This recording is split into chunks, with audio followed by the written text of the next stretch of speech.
सासू ताना जानी मार होय अलग कई द।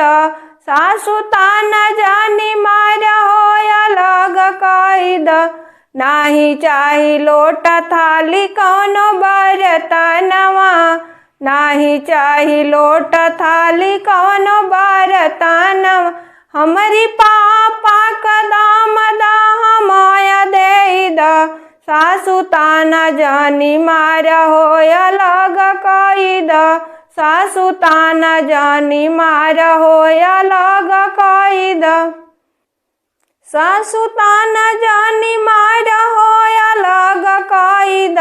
सासू ताना जानी मार होय अलग कई द। नाही चाही घर बारी खेतवा बगीचा। नाही चाही घर बारी खेतवा बगीचा। हमरी भैया की जीजा के हमय देई द। सासू ताना जानी मार होय अलग कई द।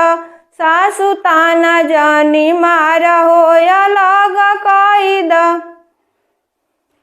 सासू ताना जानी मार होय अलग कई द। सासू ताना जानी मार होय अलग कई द। नाही चाही लहंगा नाही चाही साड़िया।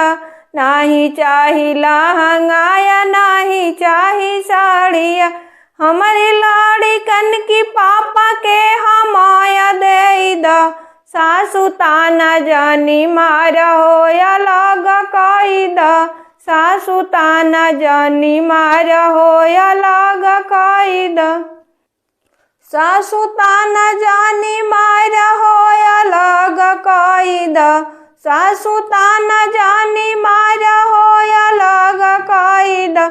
नाही चाही हरवा हो नाही सिकड़िया।